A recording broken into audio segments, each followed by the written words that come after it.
What's up, vapors? Thanks for checking out Daily Vape TV. My name is Nick, and today we're going to be taking a look at the Modfather RTA. So this tank and I have a bit of a history with each other. I originally got it at VPX Las Vegas last year, and actually Kent Hill, aka Twisted Messes, gave this thing to me, and it was my birthday that weekend, and he was feeling pretty generous, so he couldn't get it to work, so I decided to take a crack at it myself. So I took it apart, cleaned it all up, and threw a build in there, and it leaked all over me. So I knew I was going to be hanging out with Max, the guy who makes this tank here, the one who designed it, at Vapor Slam in Syracuse last year. So I brought it along with me, and I got some advice from him. We went back and forth on it a little bit and kind of had it working for a little bit. When I got home, it leaked on me again. So I put it away. I put it in the drawer. It sat there for months and months, and recently I decided to give it another whack, and here we are today. I'm finally able to wick this thing correctly, so I figured I'd show you guys how I did that when we get to the close-up sections. So before we get started with this review, I do have to state my intent by saying that I did receive this product for free. However, it has no monetary value to me, which means my opinions on it will remain honest and unbiased. With that, I would like to give a shout out to Max from the Modfather Inc. for helping me out at Vapor Slam Syracuse and trying to, get this thing to work properly for me. And in turn, I kind of learned some tricks of the trade along the way. So thank you, Max. I really do appreciate it. So the first thing people always ask me whenever they see me carrying this thing around is, holy crap, that tank is huge. How much juice does it hold? Well, this particular version holds 9 mils of juice. And I'm sure you're thinking, holy crap, that is a ton of juice. It's probably more than I could vape in a whole day. Well, yeah, that might be true, but they also make a bigger version of this as well. I think it holds like 12 or 14 mils or something like that. So this thing is available in a couple different colors, mainly black and stainless, and you're going to find it online for around $65. So I will provide you guys with links down there in the description if you want to pick one of these up for yourself. Also, check out some of the other products he makes. He does a PWM box and a 40mm tank, and I think he's got an RDA as well. So make sure you check them out. This thing is absolutely crazy, so let's go down to the close-up view and take a better look at it. Alright guys, so as you can see here, we have the Modfather RTA by Modfather Inc. So let's just quickly go over all the parts and pieces since I don't have the original box for it. But starting off with the drip tip here, this is a big chunk of Delrin. It's a 10mm bore on this thing as well, which is really nice and wide. You can kind of see right through there. Very comfortable to vape on it. It kind of has this little flange on the outside here. It just kind of gets a little bit wider towards the top, which is kind of nice. And it's super comfortable, doesn't get hot or anything. 2 O-rings secure that into the top cap section. One thing I really like about this design is the barrel or the chimney goes all the way through with a nice wide bore all the way to the drip tip. So that's something that a lot of other people get wrong, and Modfather just nailed it. So very well done. Many points to you, Modfather Inc. You can see right on the top cap there, the engravings, simply Modfather Inc. And really cool looking. It's got like the Godfather font, which is pretty nifty if I do say so myself. But there you go. Let's just go ahead and take that part off there. Big chunk of stainless steel. This whole thing is made out of stainless steel. Here is the filling section. You can see 2 fill holes, or fill hole and an air outlet, or whatever you want to call it.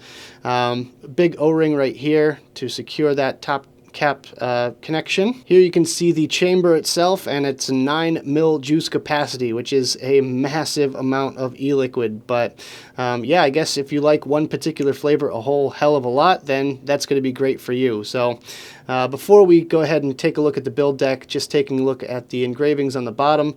Very simple, very classy, just kind of repeating the same thing as the top cap, which is the Modfather Inc. And we got our serial number down here. Mine is 0427. And you can see the copper pin as well. And it does slightly protrude. I'm not sure if I would trust it so much on a hybrid mechanical, but it does slightly protrude there. I don't know, maybe I'm just too much of a worrywart there. But so the thing with this one is you take off this bottom sleeve type section, and then you actually pull out the build deck. So the build deck has 2 little pins on either side here, which match up to some slots in this actual section here. And that is so your alignment is appropriate, which match up with You can kind of see these here, these holes, which is where your juice will flow down and into the bottom of the actual build deck. So it's going to be a little bit more difficult to see that, but we'll get a close-up in just a second here.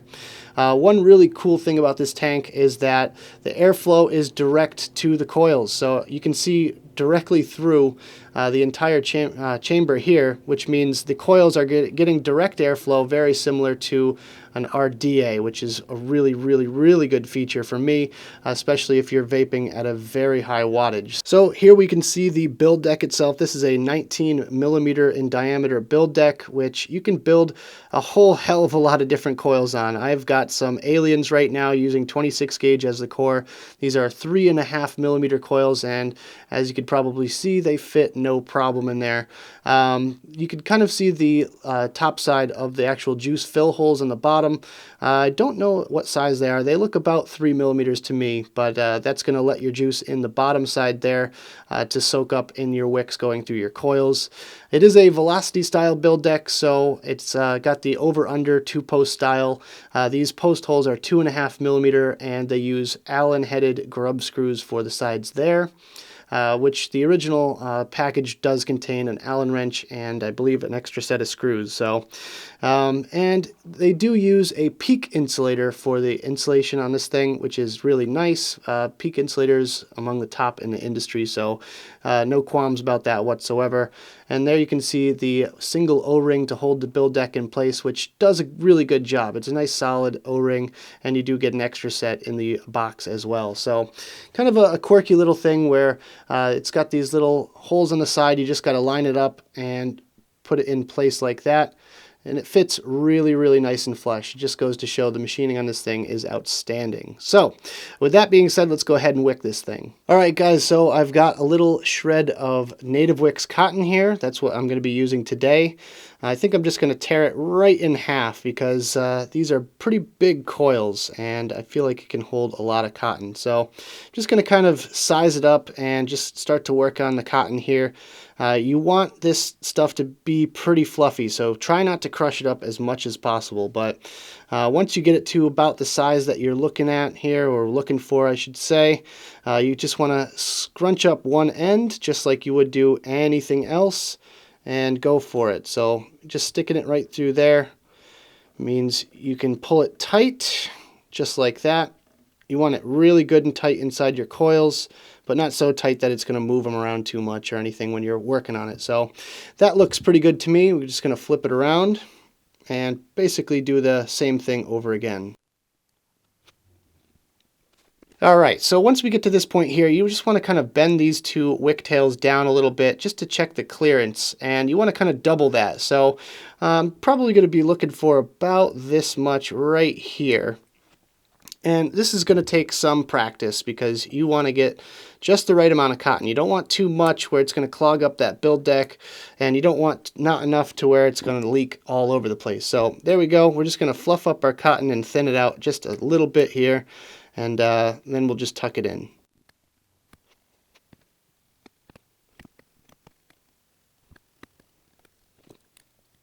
All right, so once we hit this stage here, what you want to do is just kind of take your wick tails and start bending them down underneath your coils. But you want to just feel like you're going to have too much cotton almost, because it's kind of like you're wicking a dripper, except you want it to line the bottom of the well. And that's kind of the crucial part of this, because if you don't make it cover those juice holes just right, it's going to leak. And trust me on this, you don't want 9 mils of juice all over your lovely desk at home or counter or anything else. So we're just going to bend these wicks down underneath our coil. We don't want it touching the coil on the underside, so just kind of thin it out as necessary to make sure you have enough cotton to cover those holes, but not so much that it's going to actually touch the coil on the bottom side.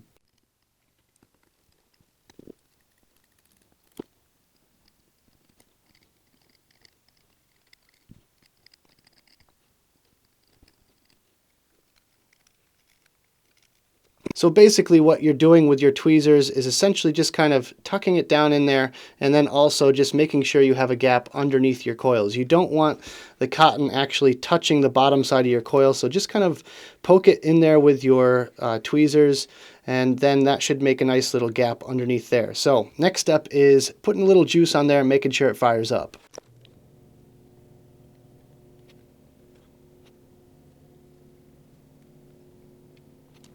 Alright, so now you want to take your tank section and just line up those little notches and just slide the build deck right inside there.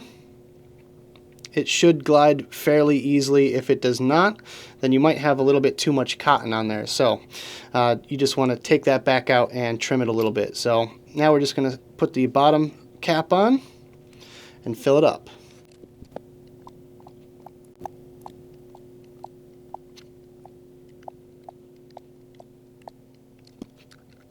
Alright, we are ready to vape, so let's go back to the main screen, have a quick vape on this thing, and we'll talk about it some more.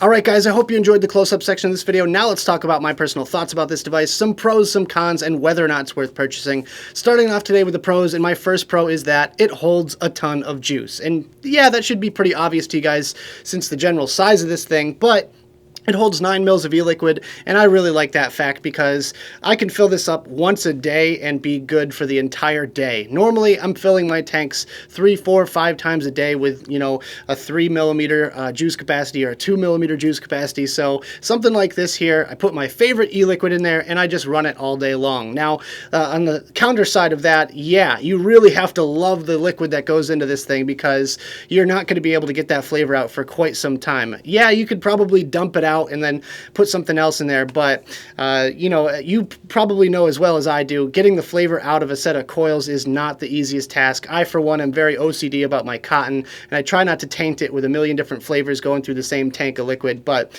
with that, yeah, you can get a ton of juice in here, and it's going to last you a very long time. My second pro for today is the amazing machining and ingenuity behind this design. It's very simple, yet elegant. I really love the machining on it. It's very, you know, classy and plain, but I like kind of plain because it doesn't scream out at you when you're vaping on it or anything like that. It's not like really overly flashy. It just has this very simple engraving along the top here, which I think is really nice as well. So this thing is kind of somewhat plain Jane, but I really like that fact. My third pro is the comfortable drip tip. I absolutely love the drip tip that comes with this thing. It's kind of that sort of top hat design where it has this little flange towards the top, and I really like it. It's very comfortable to vape on.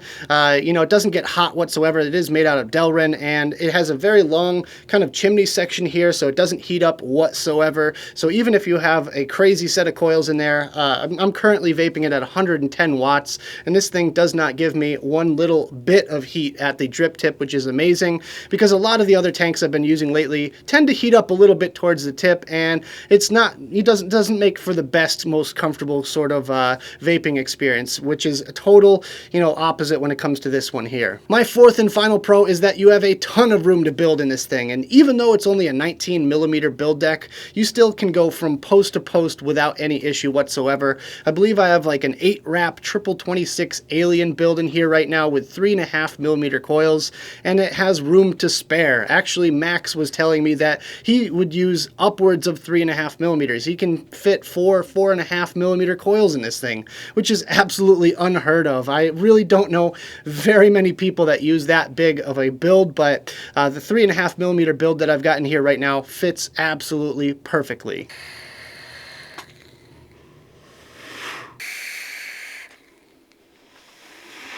Alright guys, so moving on to some cons. My first con actually kind of ties in with the last pro that I mentioned, which was the fact that you could build huge coils in this thing. Well, the reason it's a con is because you kind of have to build huge coils in this thing. So I would recommend no smaller than 3 millimeter builds. And for me personally, I like the flexibility of going a little bit smaller if I want to. Well, with this thing here, you really have to build ginormous coils just to get the amount of wicking material necessary for it not to flood. And that was kind of Kent's problem when he built it, was the fact that he built 2.5 millimeter coils, which just didn't have quite enough wicking material, and it just flooded everywhere for him. Which leads me to my second con, which is it has the potential to leak if it's not wicked properly. Now, I hope my little guide helped you out a little bit, but you really just have to get to know this device and get to know, you know, its little finickiness and basically just practice. What did it for me was wicking it and then filling the tank about a mil or two at a time until I had the confidence to actually fill it up all all the way,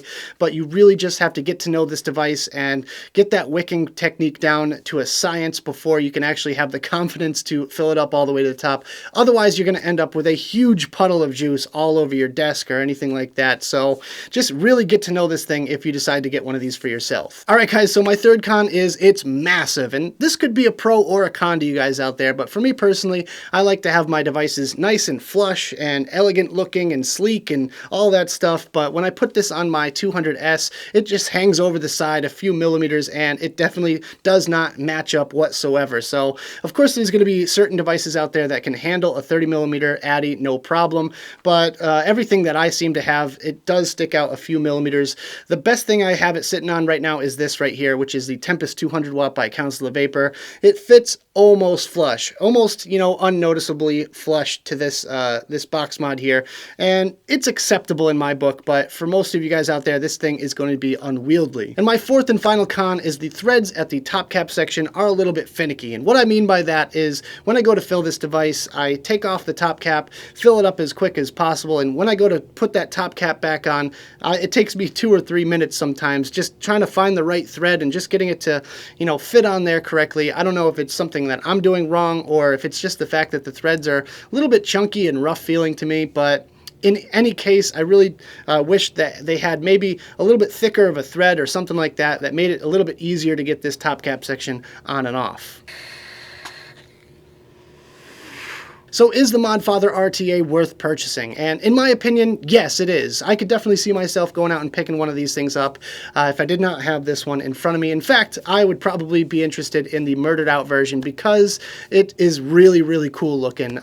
What really does it for me is the juice capacity. I love the large juice capacity. You can fill it up with your favorite e-liquid and just go all day long. You can go on a very long car trip and not have to worry about your tank going dry anytime soon, and pair that up with a 3 or 4 battery box mod, and you got yourself an all-day vape. So for those reasons, I could definitely see myself grabbing one of these, and if you guys want to pick one up for yourself, of course I'll have links down there in the description. So that about does it for this video, guys. I hope you enjoyed. If you did, make sure you hit that like button and subscribe for more videos just like this. Of course, leave me comments in the box below about anything you want to discuss about the Modfather RTA. Would you guys want to get one of these things for yourself? Let me know down there. Also, check out the links I have in the description, and you still have a few more days to get yourself a Daily Vape TV t-shirt if you guys want one. Of course, links are down there as well. So thank you guys so much for joining me, and as always, vape on.